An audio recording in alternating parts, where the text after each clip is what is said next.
Okay, welcome everybody to our town council meeting of May 18th. We're going to move forward with the approval of the agenda, and then we're going to go into a public hearing. So everybody's had a chance to review the agenda. Can I move forward with a resolution on that? Moved by Councilor Nadeau, seconded by Councilor Gerard. Be it resolved, the Council of Town Neepawa approve the regular meeting agenda for May 18th, 2021. All in favor? Carried.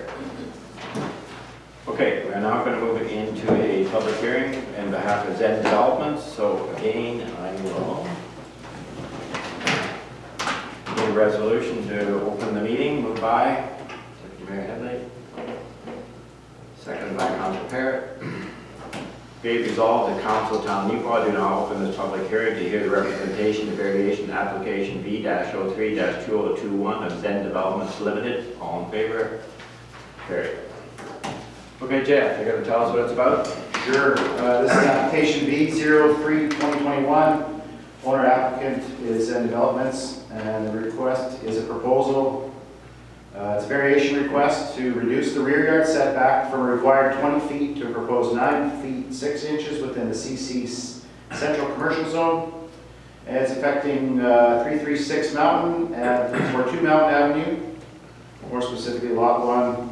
Block 1, Plan 26984, part of Parcel C, Plan 62813.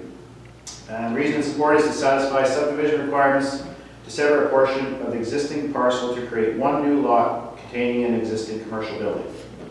So as it is, this is in part of the subdivision to remove 336 Mountain Avenue off that title. The proposed boundary for the rear yard is smaller than what the zoning bylaw requires. So it requires the variation public hearing to approve that setback. So it's an existing building with a proposed boundary. And the proposed boundary is 9'6", and the zoning bylaw requires 20 feet. Okay, seems fairly straightforward. Yeah, it's been circulated throughout within 100 meters of the property, and I've received no comments either for or against. So, is there anybody here that wants to speak to it, or anybody at the council that has any questions? Straightforward. Well, if you look at the plan, but it's pretty straightforward. Okay. If there's nothing else, then I guess we will move forward to close the public hearing. Moved by Councilor Costigan, second by Darren? Oh yes, forgot about you, Councilor Fellow. Be it resolved, the Council of Town Neepawa do now adjourn this meeting public hearing at 7:10 p.m. All in favor? Carried. Okay, we're going to move back into the regular meeting, and everybody's had a chance to review the minutes, and if there's no errors or omissions, can we move forward with a motion on that? Moved by Councilor Costigan, seconded by Councilor Nadeau. Be it resolved that the Council of Town Neepawa approve the minutes of the regular meeting and the public hearing held May 4th, 2021 as circulated. All in favor? Carried. Okay, we're into council reports. I don't know if anybody has any tonight. Councilor Barrett. Well, I can say that we had our planning board meeting last night, and again, we're dealing with subdivision and variances, which were well prepared and clear cut. And the meeting was chaired remotely, which was kind of cool. Yeah. And also the UV therapy booth is up and running at the clinic. And you can't go to the clinic to make appointments. You need to be referred to that by a dermatologist. So you won't be phoning the clinic for the services there. The dermatologist will be phoning you. Later on, Denise Arquette, our manager of operations, is going to tell me why that street was closed. Okay, good to know. All right, thank you. Anybody else in the council report? Okay, and I'm not sure about number 5, the other council reports. It's just, it's the one and the same. Okay, The first one is council committees. Oh, okay. The second one is like boards. Oh, okay, sorry. I quite often will just combine them in reports. Okay, all right, thank you. All right. Okay, I guess if there's no other council reports, we're gonna move forward with Denise. What's gonna be your lead? I don't know, maybe council parent suspense or trying to start off with. Mountain Avenue is closed today, from Hamilton Street to Davidson Street for, to facilitate a water renewal at the old Neepawa Brass Banner Building. I guess the new Banner Building, the old press building. Yeah, they had a non-functional water shutoff, and the owners decided to renew. So unfortunately, we had to dig right into settling a little past it, so therefore we had to close everything off and temporarily turn the water off. So we apologize for the inconvenience, and hopefully everything will be back to normal very shortly. Satisfactory? I'm happy. Okay. That should be our most disruptive service renewal done for the whole game. Staff do have quite a few still on the list to do, so we're trying to hammer those out so that everything's all prepped for paving when that comes in August. So we'll keep the guys busy doing those renewals. And cemetery trees, some of you may know it, or may have had some residents ask why we had such an aggressive removal at the cemetery. We did have some slated disease trees, the mature ones come out. Initially we had, I think, 15, and that number jumped up to 25. We just had further infestation damage, and they were just not deemed salvageable once you got into them and looked at them. We also found a lot of dry rot, some of the ones that just were beyond repair. And then as a byproduct of that, we did kind of feel we had some vulnerable trees after we removed what I call our shelter belt. So we had some of the mature trees growing against headstones, and I made the call to remove those because they were literally growing into them. So we have a plan in place to renew and replace some of those trees where viable. We did take an order of 600 just this week, or sort of last week came in. And we have another 2,000 coming from Whitewood Watershed of just seedling stock for the back 40 bike park. Crack sealing was also performed in the northeast end of town, and I'm not too sure if they stretched over to 4th and 5th Avenue as well. We approved 6,500 feet of that for crack sealing as a preventative maintenance on street work. The Highway 5 approach has been removed at the old Pool Road / Mill Street intersection, whatever people were used to calling it, but as part of our conditional approval for the CN property subdivision through MI, we had to remove that approach. So we proceeded with that removal now and hopefully get the residents used to the new road. We had a construction meeting for the new water treatment plant Reservoir. That happened last week. We met on site, also met on site with Hydro, so we have to relocate the pole and figure out a way to service the building. With our primary service line coming in, where the water treatment reservoir is going to be built, we have to obviously relocate that, ensure we still have power to the site. Park staff have been very busy. They've been boulevard cleanup, trash pickup, substantial trash pickup again, unfortunately.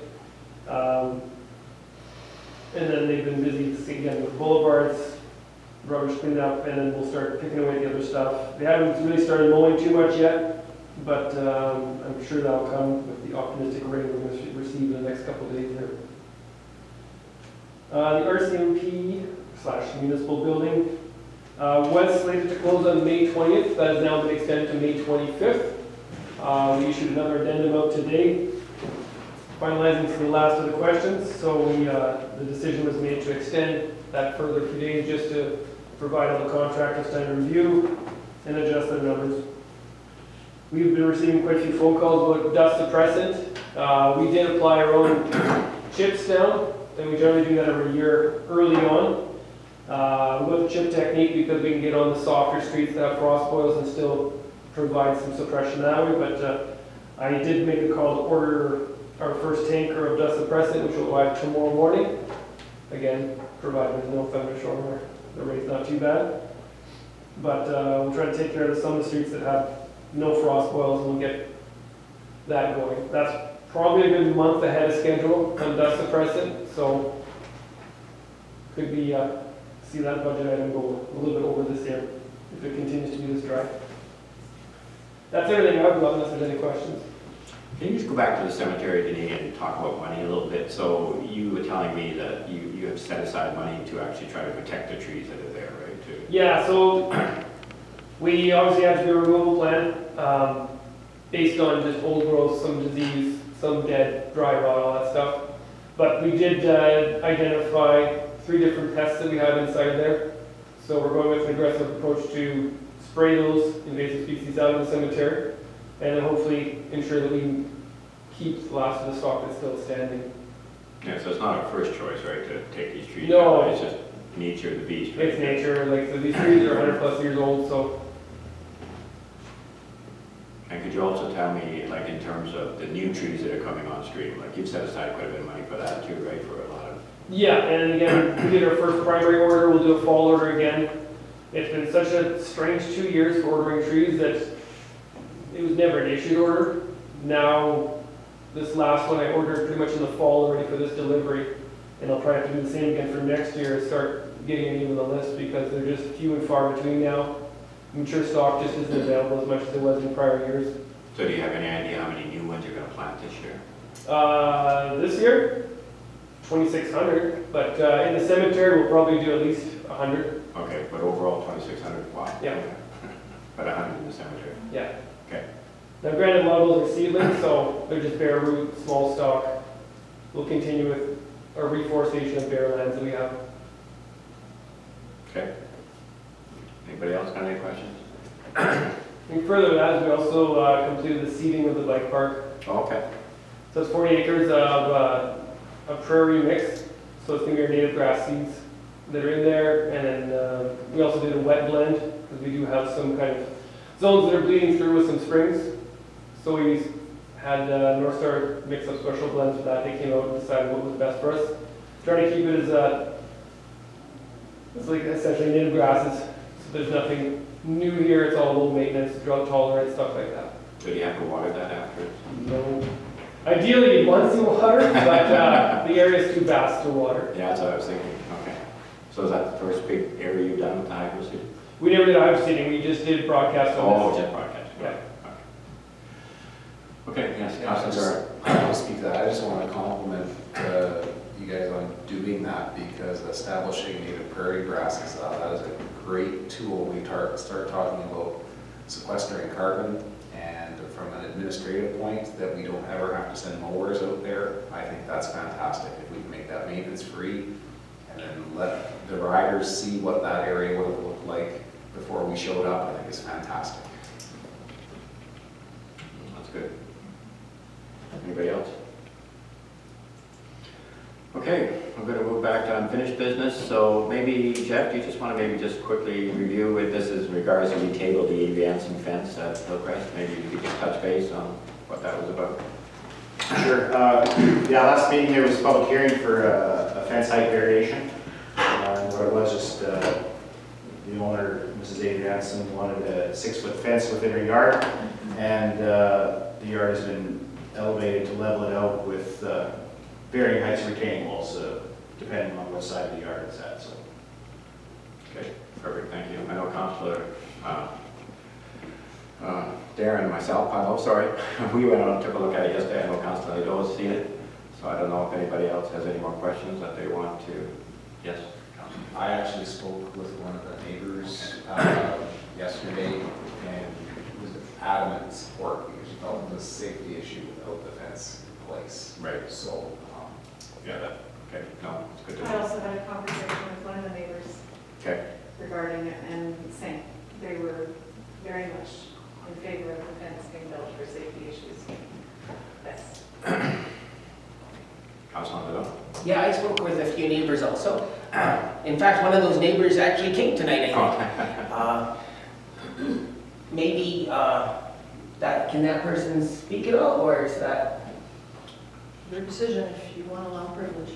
Yeah, it's fine with me if the council is comfortable with that. Yeah, I'm sure, come on up. I think if you can come up to the table if you want to speak. Good evening to this august body, and thank you for giving this privilege to be part of your council meeting. So, a few days ago, Jason went to the place, and this is regard to the land of my neighbor. to have a 6 feet or this fence. And I would like to point these things, these numbers of things.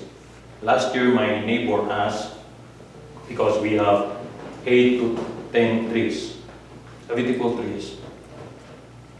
They asked to be removed, and for the purpose of building a retaining wall.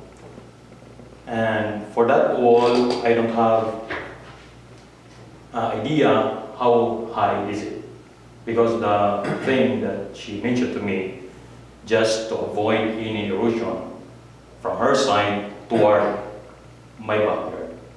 So I agree with it, just to have good, to be a neighbor, right?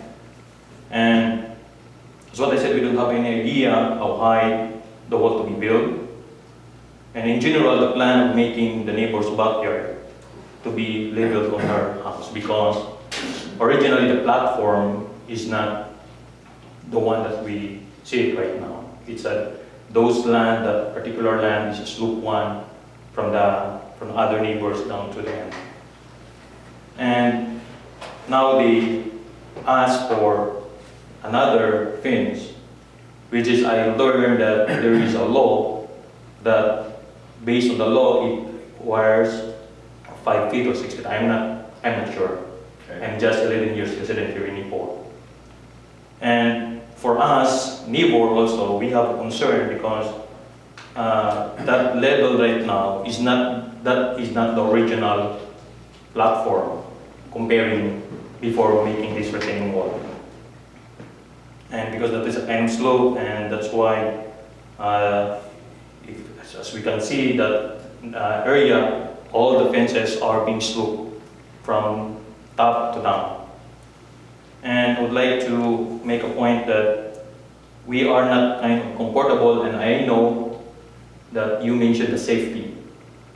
But what I'm trying to point out is, for that existing wall to be added another 6 feet, it will block our viewing as a neighbor.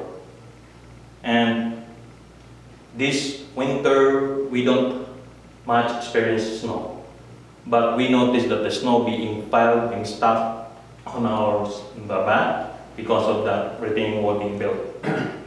And of course, we have this thought that the resale value of the property, because we know that in town, anytime or any of these years, houses will sell to be on the market, and we don't know also how long we can stay here.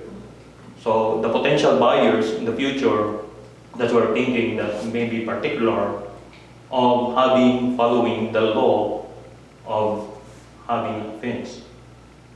So I know that this council is the one to design, but it is my, it is my also a concern that you can hear also on our side, as a resident also here in Neepawa. And we are compliant as a resident here in town. So I think that's the only thing that I would share this tonight, because I don't know the plan of this neighbor. And my thought also, what if the neighbor will make a platform over than the level right now? So we can still be having a 6 feet fence, disregarding the other house. So that's the kind of thought that we are thinking of. So thank you very much for this presentation. Thank you. Jeff, maybe could you just explain that 5-foot retaining wall at the back, how that occurred? Well, I'm not exactly 100% sure myself to what led to the necessity of it. When the houses were constructed, the lots were graded on a consistent slope in the backyards heading to the north. And at some point in between, obviously, my final inspections of the home and the necessity of the retaining wall, there was landscaping done, and I based off my knowledge, I would say there was two properties, which I'm gonna say one lowered and one raised, which led to the necessity of one had a foundation, one had a yard site at this level, and one had a yard site at this level, causing the drainage issues at the time. And that was obviously Mrs. Adrian's was the high one, and there was the option of, in order to alleviate it, was either you do the retaining walls to catch the water and release it properly, or you take it back to the way it originally was. I don't know who did the work, but that was or at least to my knowledge, that's all I know on it anyways. And it's my understanding, like talking to the neighbors, that the work that she did actually alleviated the water problems, right, of people beside her too. Is that correct? Well, I'd have to assume so, as I haven't received any concerns since, so. Yeah, that was my understanding, is that it had actually fixed a lot of the drainage problems. So does that mean a lot of the drainage goes to the front of the house then? Is that Well, no, it being leveled up, it slowed the water up. And plus, she's also done some features around the retaining wall, some rocked areas, just areas that collect water, right? Just sort of an area that the water can accumulate and then slowly release, whether it's drained in the ground or cleaned up, so.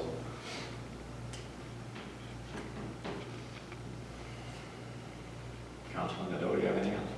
Yeah, you can read me pretty well. Actually, Mayor.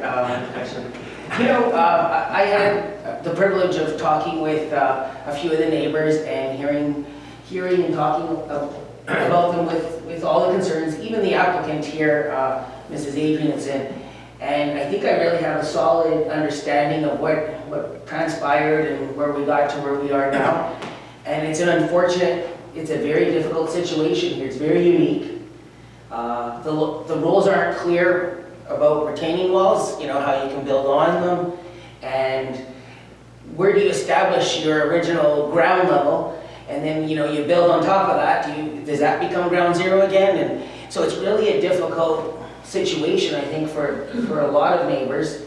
And I think all the neighbors are very supportive of each other too. I want to make sure that's clear. Everyone I spoke to was really kind with each other, and they would like to find a way to find a compromise.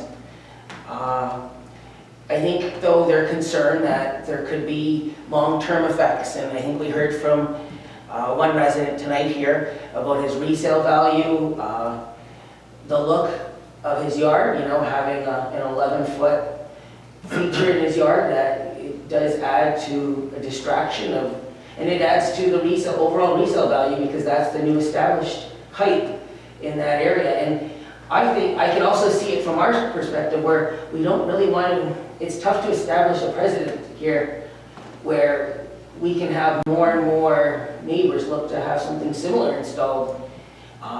For safety concerns, I would say that we do need something there.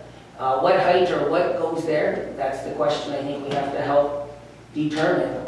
Or I guess if we're only advising on this variation, we might want to either add a friendly amendment, or unfortunately ask them to, reapply with some changes in it in order to make it work for other neighbors. Again, that's just my own thought. It doesn't reflect what everyone else is thinking here, because we haven't yet discussed or voted on it. Definitely, even the applicant wasn't aware that the resident that came tonight wasn't, supportive of it. But I think we have a few other factors too. I think the English is a little different too. So maybe not knowing what to do, like to come to the public hearing at our last moment, would have been really important too, to come 2 weeks ago. And that really helps establish your case. But so I'm aware of the two neighbors from behind the house that are objecting. I know they didn't object to you with your form, but it's nice to see too that our planning person, he's doing a great job, because they all did receive notice. And when we were talking with some other residents on a different matter, they were unaware if they did get notice. But this is really reinforcing that we are doing things right. Sorry for going off task there, but definitely this is one that it isn't as easy as some of the other decisions we've had to make. Okay. Councilor Barrett? Now, this is one of those times where we have to think outside the box and think of all the different parameters. One of the biggest issues that was there, and it was a huge issue, was the drainage. And that has been rectified to the point where we're not having any complaints. If you're concerned about the resale value of your residence, you just need to go look at the south end of Neepawa, and it is full of retaining walls, and those houses continue to sell. Going down Allen Street and Mountain Avenue, Davidson, those are all houses. Several of them have retaining walls. The housing continues to sell. So it's a known fact in Neepawa that retaining walls do work. When I think about the site difference, so currently being totally allowed to put a 4-foot fence on there would bring at the highest point of the retaining wall being 5 feet, so that would be a 9-foot wall. And by allowing going to 6 feet, you're going from a 9-foot high wall to an 11-foot high wall, so that the site difference isn't as grand as it would have been if you were going from the 5 feet right to the 11 feet. So permissible is adding 4 feet. And with all these factors in there, I think this would be one of those situations where I would have to support the applicant. Thank you, Marie. Anybody else? Just about drainage. Like, if you had water issues, do you require a 5-foot wall, retaining wall to control water? Or would a 1-foot retaining wall suffice? Yeah, and we don't know that. You know, so definitely, you know, I was just picking a little bit at your point anyway. I guess that it's subjective, right? The size of the wall that you build, and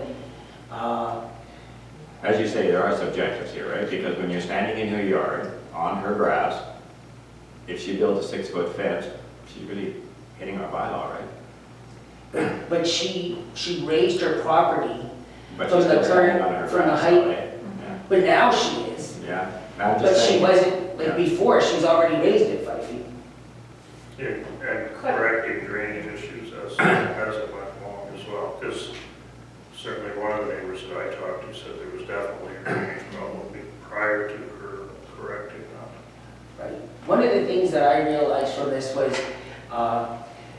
we've definitely worked on drainage issues with new builds, but I think we have to take another look at landscaping requirements, because that's what's causing this issue, is there is such a gradient, like the slope was just, it's unreal. And the slope from the south side to the north side is such a great slope, where it makes it unmanageable, and that's why this applicant raised her property that high to have a level ground. However, every other property seems to be sloped quite substantially also. So the water might stop here, but it's still moving. You know, it's definitely helping improve the drainage for the resident. Yeah, the unfortunate part is anytime you build on hills, there's always going to be a challenge with drainage and trying to follow the right procedure. And that's why Jeff and myself went out last fall or summer, and we did practice measurements, and we came up with a gradient slopage that would be acceptable and not acceptable. So that is in what, our policy or bylaws? Well, There's a bylaw for Proposed draft, the numbers. So last year's drainage issues have brought the council to the awareness that we need to deal with it, and so we are. So okay, also, yes, Councilor. if I understand correctly, the retaining wall has been there for how long? How long has she had this built? I'm thinking if it wasn't last summer, it was the summer before. I can't recall if it was done last summer of 2020 or if it was 2019. Right. So really, the issue here isn't the retaining wall, it's there already. Like, that's a done deal, it's already there. So really, the issue is putting a fence on the retaining wall. You can't change the fact that she's built that wall. That's a good thing. It's great for drainage, and so it's the fence. It's what- And that's what we're gonna vote on. We're gonna vote on the fence. Yeah. So if this, I'll move. so moved by Councilor Perry, seconded by Councilor Constantine. Be it resolved that we approve variation application V-04-2021 of Jolene Adrianson respecting lot 23, plan 49589 at 25 Hillcrest Drive to allow for the construction of a fence by increasing the maximum height of the fence for the sides and rear yard from 6 feet above the average adjoining ground to 8 feet above the average adjoining ground, and from an interior lot perspective resulting in a fence no greater than 6 feet in height. All in favor? Opposed? Carried.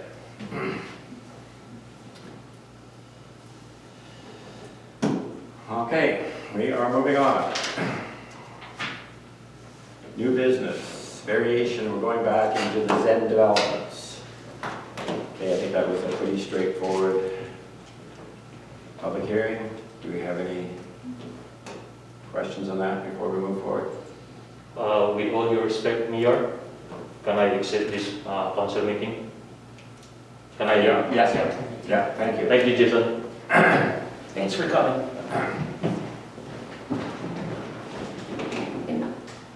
Okay, if we have nothing else on that, we'll move forward on that resolution for Zen Developments. Moved by Deputy Mayor Headley, seconded by Councilor Constantine. Be it resolved that we approve variation application V-03-2021 of Zen Developments Limited respecting Lot 1, Block 1, Plan 26984, and PT Parcel C, Plan 6283, and Southwest 33-14-15W at 336 and 342 Mountain Avenue, in order to satisfy subdivision 4437-21-8250 by allowing the applicant to reduce the rear yard setback from the required 20 feet to a proposed 9 feet 6 inches within the CC Central Commercial Zone. All in favor? Carried. Okay, we're going into Kerf Construction Subdivision. Is that you, Jeff? No. No? 8.2. Oh, sorry, where am I? Oh, sorry, National 3-Digit Suicide Prevention Line. Colleen. So this just a letter came from the Office of Dan Mazer, a member of Parliament for Dolphin Swan River Neepawa. On December 11, 2020, the House of Commons passed a motion introduced by Conservative members of Parliament to bring a national 3-digit suicide prevention hotline to Canada. And they're asking municipalities across Canada to consider passing a motion that would support that. So there is a motion on the table if you so wish to support that. Any questions, any comments? Okay. So can you clarify, it's just 988? 3-digit? That's what they're proposing right now. Oh, okay. Yeah, Yeah, fairly thanks. straightforward. Everybody's ready to move forward with the resolution? Okay, moved by Deputy Mayor Headley, seconded by Councilor Perry. Whereas suicide is one of the top 10 causes of death in Canada, it is a serious health problem with lasting harmful effects on individuals, families, and communities. And whereas, given the alarming rate of suicide in Canada constituting a national health crisis, the House of Commons is calling on the government to take immediate action in collaboration with all provinces in Canada to establish a national suicide prevention hotline that will consolidate all suicide crisis numbers into one easy-to-remember 3-digit 988 hotline that is accessible to all Canadians. Now therefore be it resolved that as part of the ongoing commitment to life promotion and suicide prevention, the town of Neepawa support the establishment of a national 3-digit suicide prevention hotline for Canada. All in favor? Carried. Okay, now we're going back into subdivision curb construction. And is that you, Colleen? Yeah, go ahead. So this is an application that was submitted to the planning office of Brandon. It's going to fall into the category of a minor subdivision, which means simple enough that it will not require circulation to government departments. It's a proposal to subdivide part of the Southwest 33-14-15, which is actually lot 7, plan 65638 in the town of Neepawa, and this would be one of the residential 2-unit lots that we've created in the CN subdivision. The applicant, Kerf Construction, proposes subdividing the 701.1 square meter parcel into 353.5 square meter lot with a residual of 347.6 square meters. A duplex will be put on the 2 lots divided by the new subdivision line. This application is consistent with the development plan and meets the provincial criteria for the minor subdivision, which enables it to be given conditional approval without requiring interdepartmental circulation or planning report. So community planning did in fact issue a conditional approval, but the applicant now is required to get municipal approval. So the only other things to be noted is they still have requirements, even though it is a minor subdivision application, they still have to do a lot plan of subdivision, they still have to do a PDF copy of the plan of subdivision, all those things have to be sent in. You have to make sure if there's any easement requirements that those are addressed, and of course, a note that if they remove or relocate any public or private utilities as a result of the subdivision, it will be at the expense of the developer or the customer. Any questions, Jeff? Councilor Perry? Well, the intent of these lots were RT, which is multi, like, you can build duplexes on them. This is so that they can sell the I guess the west side separate from the east side, and each person who buys would then have their own title and then have a party wall agreement. And because the process has slowed down considerable over the last few years, they're initiating this right away, and they had it surveyed so that they know exactly where the division between the 2 lots is being, and that's where the center of the 2 separating walls will be. Okay. Councilor Jordan? Yeah, I had a question regarding the application, that was regarding the driveways.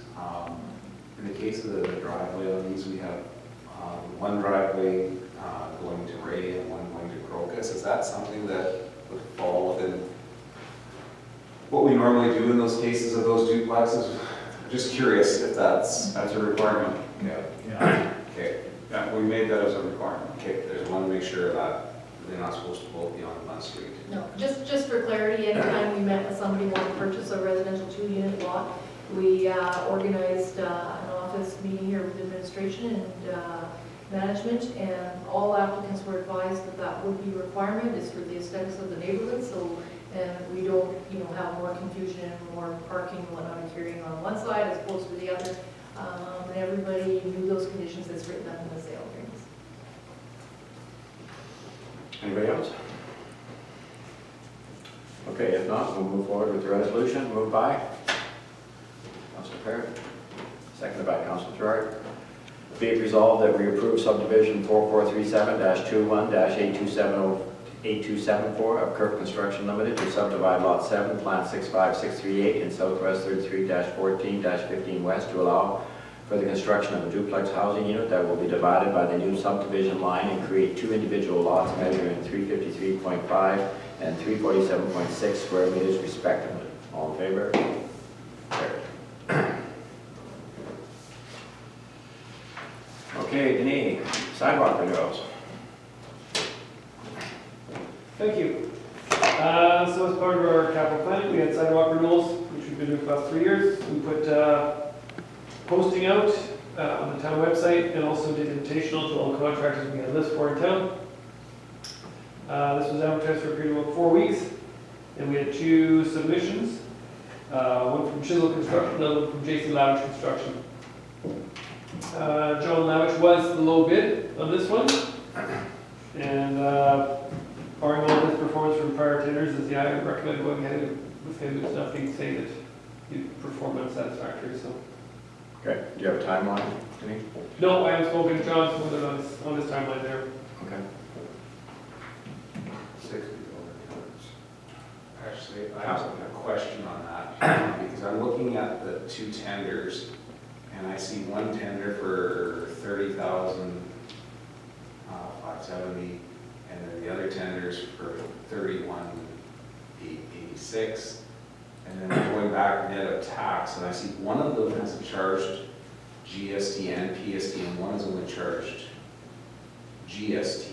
So in that case, like, I guess, is that actually are we exempt from PST, or are we going to get a PST bill for that? No, we will be paying KC, correct, Colleen?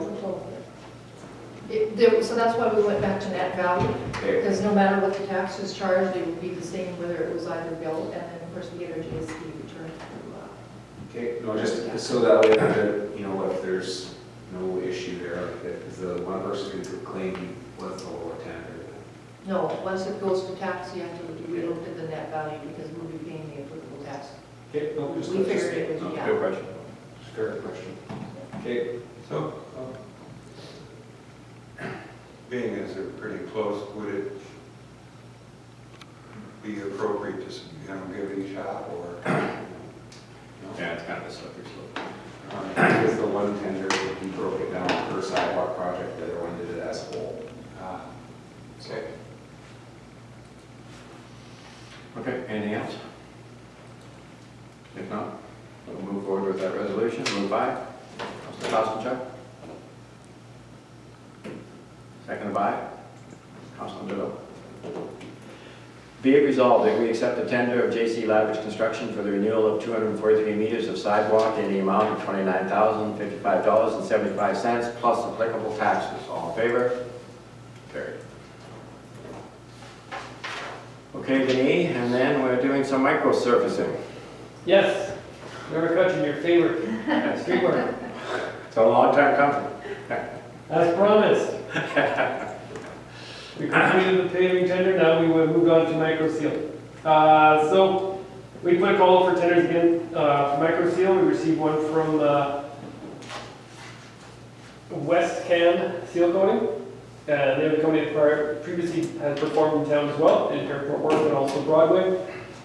Again, we're pleased with performance. Initially, I had requested 8,000 square meters was the approximate job quotation. The initial quote, when they came in under budget, I had them increase the volume so we could perform more. So they upped it to 20,000 square meters now. So relatively speaking, that should be enough to do Brown Avenue from Hill to Hospital. Perfect. So at our plant all the way up to the hospital, excluding some of the patches that are good, like for Legion, that's new still. And we may have residual as well, so residual will be allocated towards the Hamilton Street. We'll probably start bottom of the hill at Walker, work our way up until we run out of square meters. We also may do a reflection on the budget at the time and do an increase if deemed necessary. So if we're still looking at some other tenders that they've come in under budget, we look at our capital expenditures. So we may still see an increase. Okay, good, thank you. You don't have a timeline on that, eh? No, they came in and he did give me an initial timeline, but I forget what it was, so. Okay. Okay, we're just going to add one little thing to our resolution here, I think. Any questions, any comments? Yes, Councilor Bill. You know, it's type 3 surfacing, micro surfacing. What's the difference between type 2? I'm not sure, probably to do with the aggregate size. So I think there's different fine stuff based on the coarseness of how thick they're going, if the holes are big, stuff like that. Okay. So we have to do all the patching first and then they just put the top coat? Yeah, we'll have a preliminary patching done already, so. Okay, thanks. Anybody else? Okay, we'll move forward with that resolution. Move by. Councilor Costello. Second by Deputy Mayor Hill. Be it resolved that we accept the submission of West Can Seal Coating Inc. for the micro-sealed surfacing of approximately 20,000 square meters of streets from Brown Avenue between Hospital Street and Adelaide Street and Hamilton Street from Walker Avenue to the bridge on Broadway in the amount of $209,200 plus applicable taxes. All in favor? Carried. Okay, we are down to, if anybody else has anything else they want to talk about before adjournment. Councilor Jordan. Yeah, I received a phone call from a resident this past week and just expressing some concern of some speeds, vehicles heading downhill, moving towards the pool area. Not really a lot we can do in terms of changing speeds and things like that, but it's something I would just like to draw attention to the residents. I know we're going downhill, but soon there's going to be lots of kids in that park and just be mindful that that could be your child walking down the street and There are, of course, there are no sidewalks in that area, so Right. we need to have our residents be mindful of that and try to keep the speed down. I know although the speed limit is 50 kilometers, that is not a minimum as well. We can be slower in the residential neighborhoods. So just like to pass that along, because there was some concern there, and especially when the pool opens. And I'm gonna go with when the pool opens. Councilor Kostenchuk, did you have something? Yeah. I did, I actually ironically had two different incidents last week where somebody has called me regarding Mountain Avenue and 16 and the lights facing south. If you are in the right-hand side, you are either turning or going straight across on that one, right? Correct. You're on the left, you're making a left-hand turn. However, it is not indicated on the pavement that that is what happens there. So I've had two calls where there was a very close accident. Person in the left went straight, so did the person in the right. I actually live on that street and I've had it happen to me as well. So I think that's why they called me, because they're in that same boat. Now, I did explain that that is highways department, but that I would mention. And there, I've mentioned it. So is that something we can pass up? All in favor? Maybe I'll ask Denise if there's any contact that. Yeah, we'd have to put a request in to see if directional arrows be painted or signage put up. Just a comment, when I moved here 25 years ago, I made that same mistake because I didn't actually understand. I just assumed that if you were in that lane, you'd either turn left or go straight. So, yeah, that is a little confusing for somebody new to the community. Once you're here once and have an accident, then I mean, I sat at the lights waiting to go straight with no signal on, with somebody behind me just honking, telling me to get going, but I'm going straight. Oh, sorry.